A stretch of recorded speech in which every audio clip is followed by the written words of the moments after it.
ভগবান বিষ্ণু নামক সন্তানকে নিয়ে আসেন। কোথায় নিয়ে আসেন? বৃন্দাবনে নিয়ে আসেন।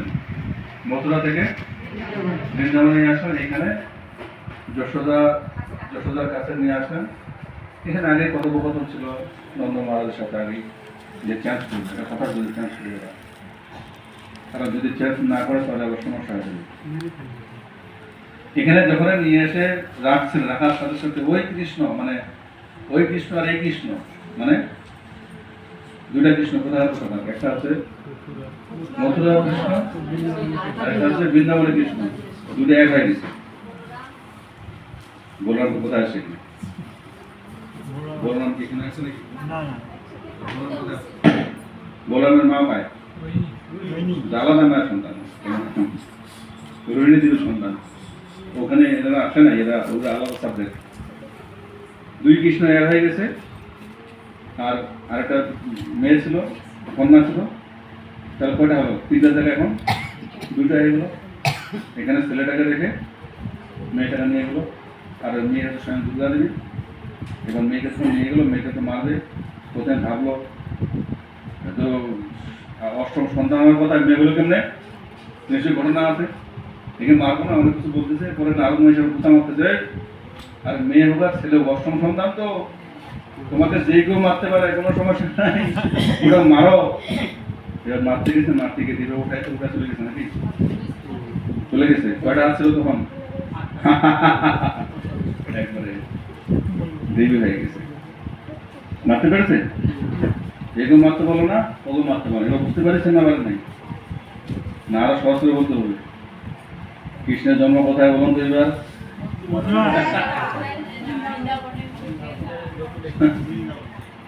কৃষ্ণের জন্ম দুই জায়গায় বললাম তো, সবাই জানবে কৃষ্ণের জন্ম মথুরায় কংসের কারাগারে, কিন্তু ভক্তরা জানবে কৃষ্ণের জন্ম হচ্ছে বৃন্দাবনের উপরে।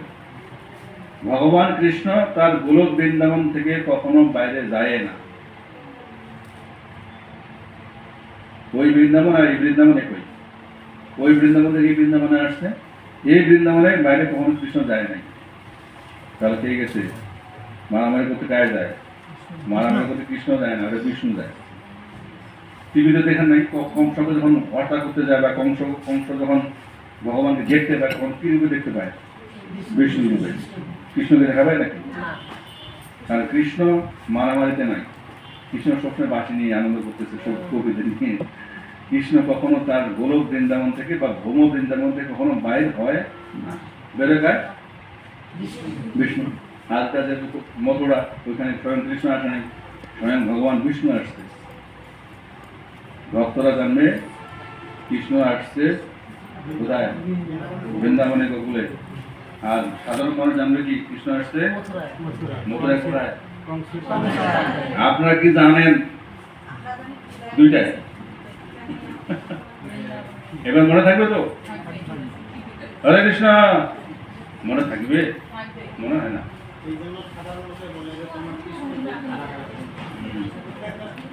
মনে থাকবে? কোথায়?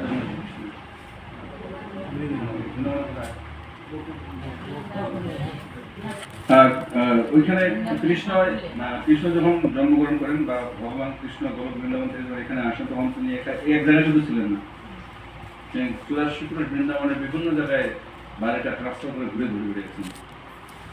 এক জায়গায় ছিলেন না, কখনো এখানে, কখনো ওখানে, কখনো ওখানে।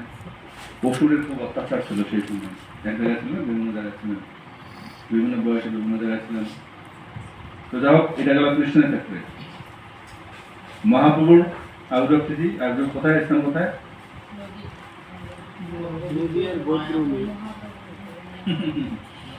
কোথায়? মহাপ্রভু কোথায় আসছিলেন? চৈতন্য মহাপ্রভু কোথায় আসছেন? জন্ম কোথায়?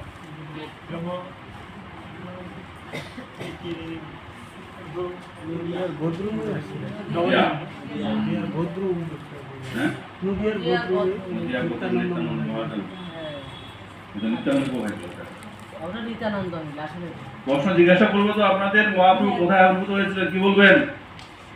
যেটা জানেন ওটাই বলেন। ফুলবাড়ি হওয়ার, ডাডু হওয়ার, দেবী মন্ডল। হ্যাঁ,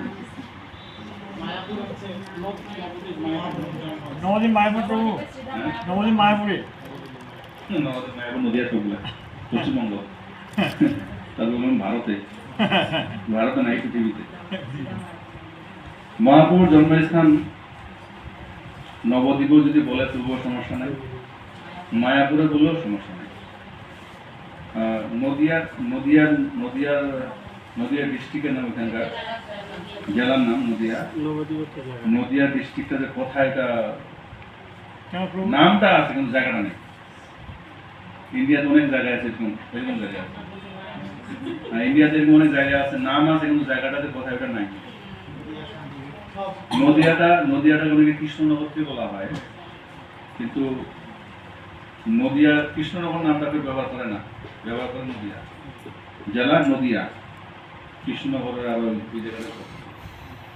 তো যাও, মহাপ্রভু আগ্রহ স্থান হচ্ছে, যদি কেউ মায়াপুর বলে সমস্যা নেই, নবদ্বীপ বলেও সমস্যা নেই। নদিয়াটা অনেক সময় বলা হয় দূর, অনেক দূর থেকে বা সামগ্রিক এলাকাটাকে জুড়ে সেই নদিয়াটাকে ধরা হয় অনেক সময়। আরো যে ইন্ডিকেটলি বলতে চাই কেউ, মায়াপুরের যোগপীঠ নামক স্থানে বর্তমানে যেটাকে মহাপ্রভুর আবির্ভাব স্থান বলে বিবেচনা করা হচ্ছে, সেটা হচ্ছে যোগপীঠ। যোগপীঠ, মায়াপুরের যোগপীঠ। ওইখানে গৌরী মঠে একটা মন্দির আছে, সেই মন্দিরের ওইখানে নিম বৃক্ষ এখনো আছে। এটা নিয়ে যদি কিছুটা রহস্য আছে। তো এটাকে পরীক্ষা করেছেন আমাদের গোস্বামীদের মধ্যে, না গোস্বামীদের না, আমাদের গুরু পরম্পরার মধ্যে প্রথম পরীক্ষা করেছিলেন হচ্ছে জগন্নাথ দাস বাবাজি মহারাজ। উনি প্রথম এখানে উদ্দণ্ড নৃত্য করেছিলেন, পরবর্তীতে ভক্তবৃন্দ ঠাকুর নিজে দর্শন করেছিলেন। এবং ওইখানে আগে তো সাধারণ ক্ষেত খালা ছিল, একদম ফাঁকা জায়গা ছিল, ওখানে নিম গাছ ছিল এবং ওই যত ধান ক্ষেত লাগাতো সব তুলসী বৃক্ষ হইত, মানে যাই লাগাবো না কেন ওই গাছগুলো থাকতো না, তুলসী গাছ হতো। এই ধরনের মাহাত্মা ছিল অনেক, এবং সেই কারণে পরবর্তীতে শাস্ত্র সিদ্ধান্ত অনুসারে এবং আচার্যদের সিদ্ধান্ত অনুসারে সেই জায়গাটাকে মহাপ্রভুর আবির্ভাব স্থান হিসেবে বিবেচনা করা হয়। এখন সেই জায়গাটা আছে। মহাপ্রভু গেল, এবার শিলপ্রভুপাদ। শিলপ্রভুর জন্ম কোথায়? কলকাতায়। প্রভু কলকাতায়। কলকাতা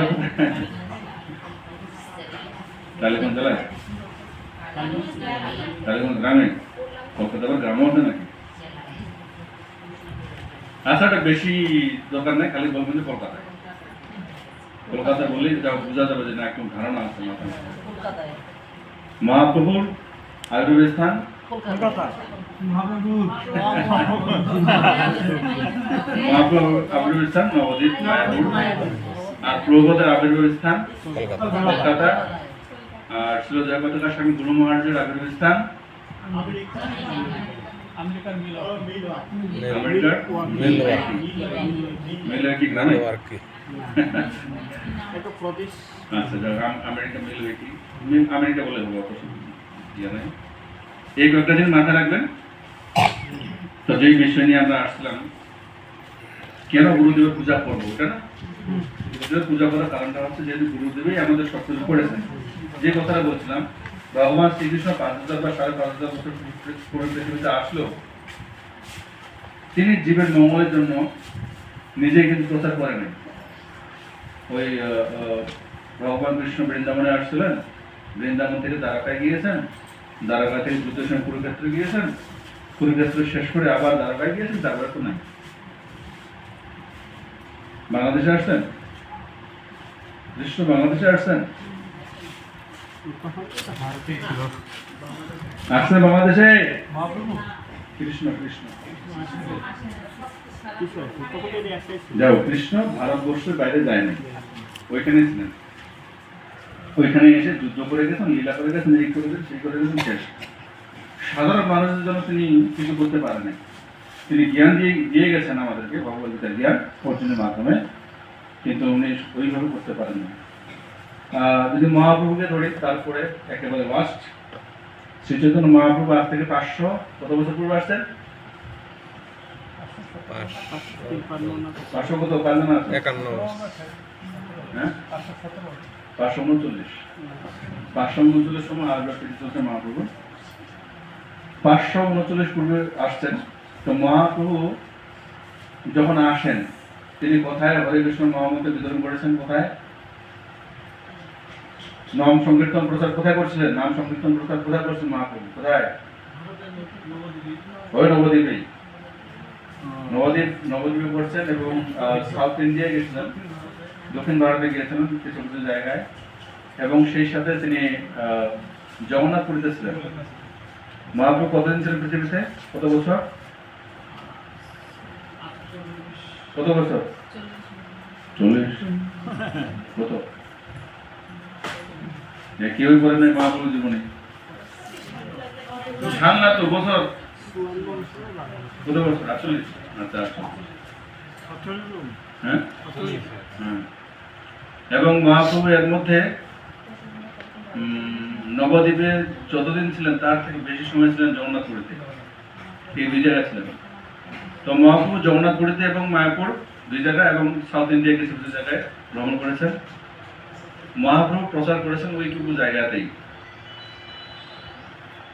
এবার আসে শ্লোকবোধের কথা। শ্লোকবোধ কোথায় আসছিলেন? কলকাতায়। প্রচার করেছেন কোথায়?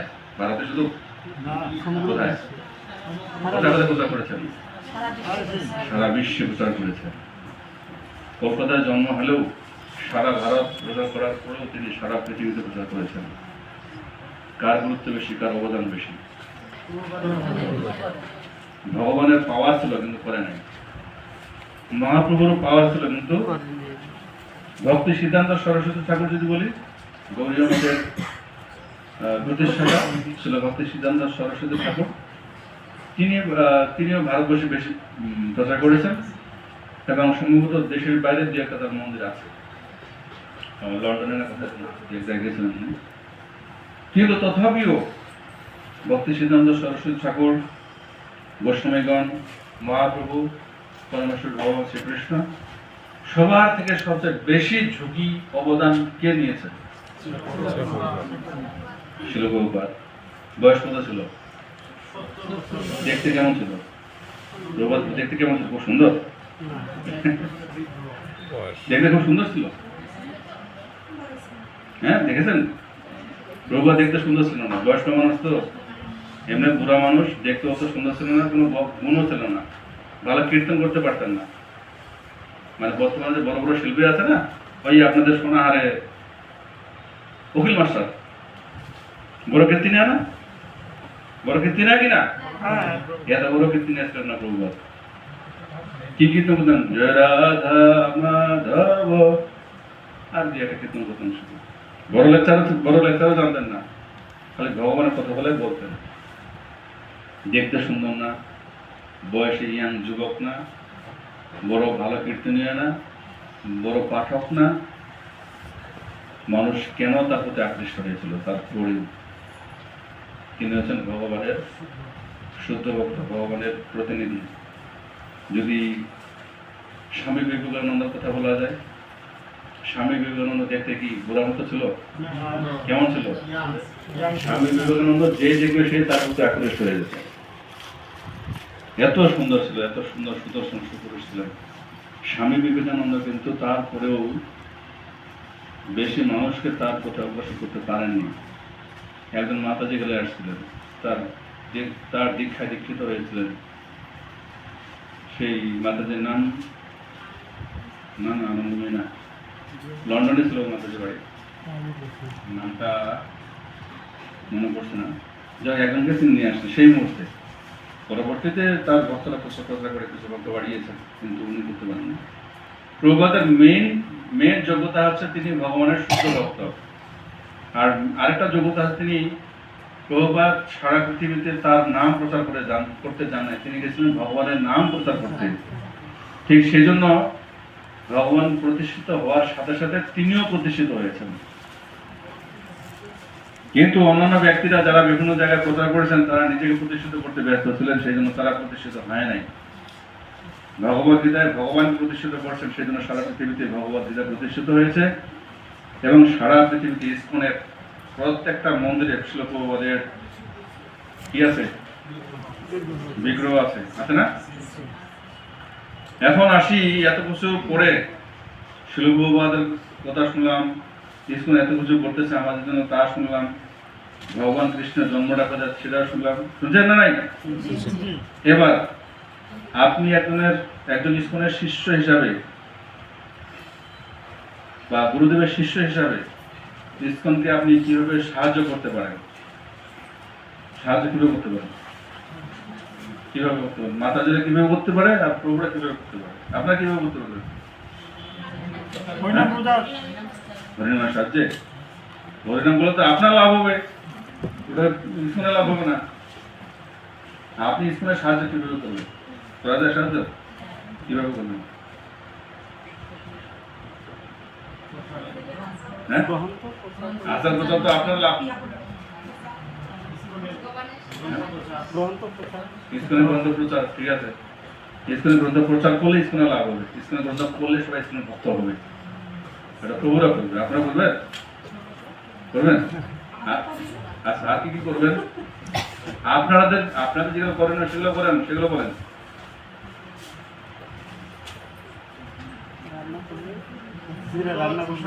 হ্যাঁ?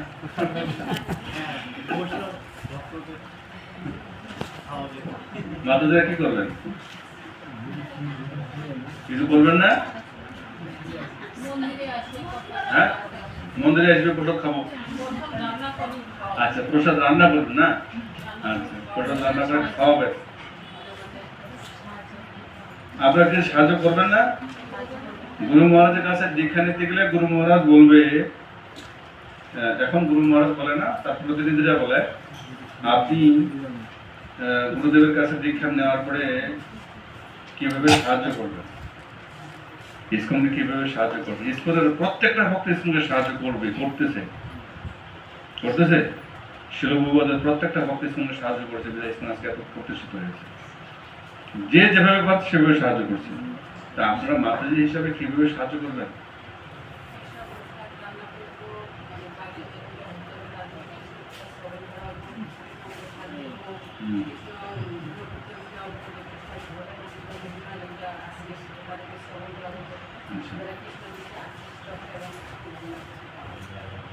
আচ্ছা, আপনার পরিবারকে আপনি কৃষ্ণময় করে তুলবেন। আপনারা আর বাকি বাকি বাকি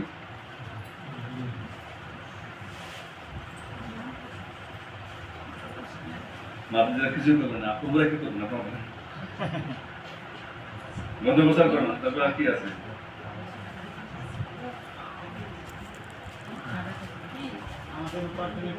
কিছু তো কোনো অনুষ্ঠান হলে সেখানে ডোনেট করতে হবে। হ্যাঁ, ফিজিক্যালি সবারই ফিজিক্যালি করবো, তারপরে মেন্টালি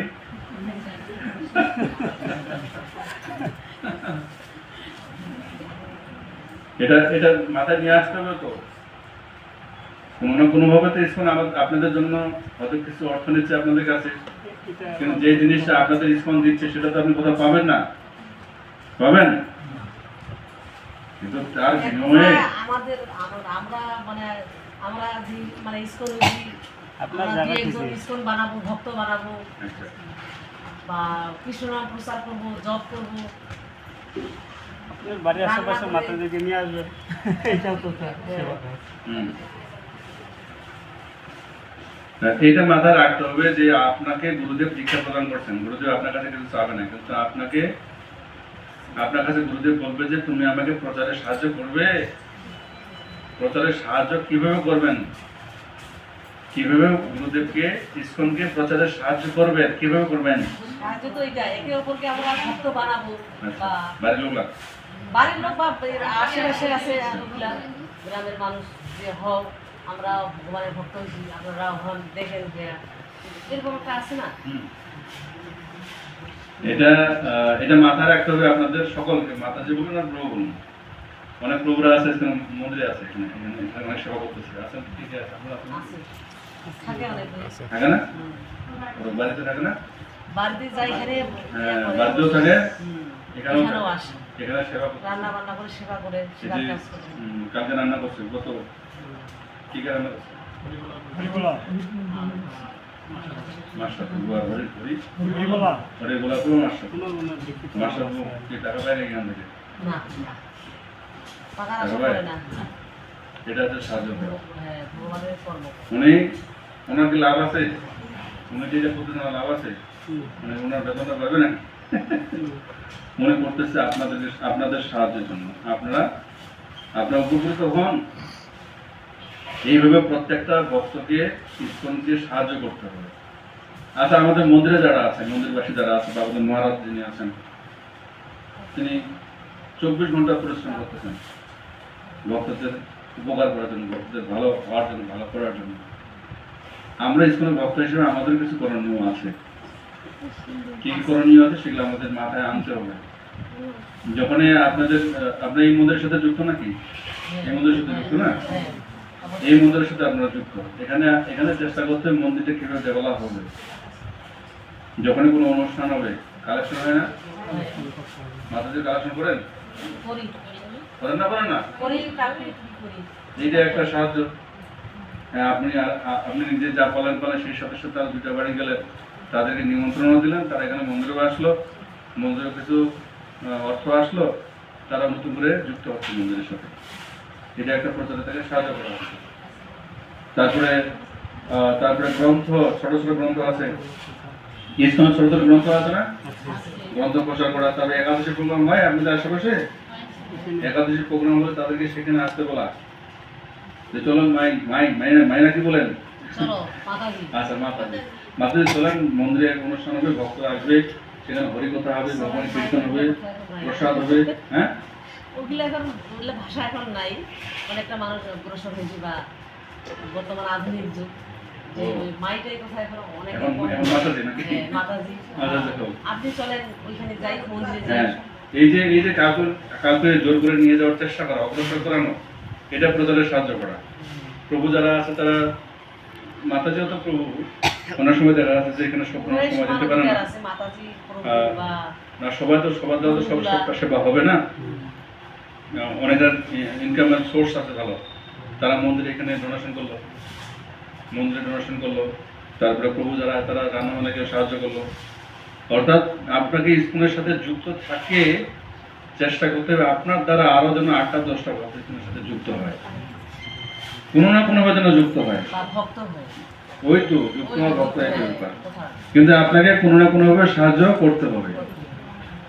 এখন যদি কোনো কারণে আপনাদের বাড়িতে গুরুদেব বা গুরুদেবের প্রতিনিধি আসে, তাহলে তার সেবা কিভাবে করবেন? গুরুদেব আসলেন না, গুরুদেব প্রতিনিধি আসলে, কোনো মহারাজ আসলে, কোনো সন্ন্যাসী আসলেন আপনাদের বাড়িতে, কিভাবে সেবা করবেন? গুরুদেব তো আমাদের ভাগ্যেরাই আমাদের বাড়িতে আসবে, এটা মানে কথা। আচ্ছা, গুরুদেব আসলেন না, গুরুদেবের কোনো প্রতিনিধি আসলেন, ওইভাবেই করবো সেবা। অন্য কোনো সন্ন্যাসী আসলেন, অন্য কোনো মহারাজ আসলেন, আপ্যায়ন করবো বা প্রসাদ রান্না করে প্রসাদ দিচ্ছি, হ্যাঁ, ভগবানকে ভোগ লাগাবো, দিয়ে তারপরে ভোগ। ওই যে মাঝে মাঝে হয় আমাদের মহারাজ যায় না কোথাও, আগে থেকে জানা যে আসে মহারাজ, ওই দুই পাশে লাইন ধরে থাকে ভক্তরা, ফুল দিয়ে ফুল, তারপর কিছু কিছু ভক্ত আছে দৌড়ে এসে প্রণাম করে। কিভাবে প্রণাম করে?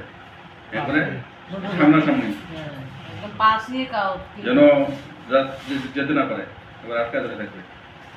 দুই পাশের লাইন, উনি মাঝখানে এসে প্রণাম করে। ওভাবে প্রণাম করবেন? না, প্রণামটা কিভাবে করবেন? মাতাজিরা কিভাবে প্রণাম করবেন? দূর থেকে করবো। পাও ধরিয়ে আনে? না, দূর থাকে না, হ্যাঁ, দূর থেকে। সামনাসামনি একবারে না, মানে আইডিয়া আছে না, আইডিয়ার যে Idea। প্রভু আছে ওইদিকে মহারাজ, এই মানে সামনে গেলে কি হয়, দূর থেকে করবো। হ্যাঁ,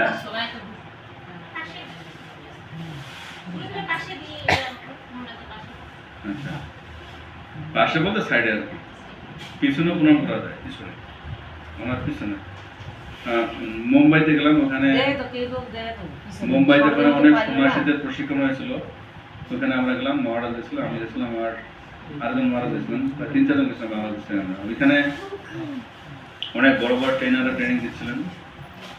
ওখানে দেখলাম বিদেশি কিছু ভক্ত আছে, তো ওরা মহারাজের প্রণাম করে, সামনে প্রণাম করে না, মানে আমরা আমাদের মধ্যে হেঁটে গেলাম, ওরা শুধু এই ভাষণগুলো চলে যাওয়ার পরে একবারে শুয়ে প্রণাম করতেছে, শুয়ে। ওই যে পায়ের ধুলিটা পরে হুম। মহারাজের ওইখানেই পড়ে আর যায়। আমাদের প্রণামটা হচ্ছে সামনে, পিছনে কি হোক, সামনে প্রণাম করতে সামনে হবে। ধরেই লাগবে না।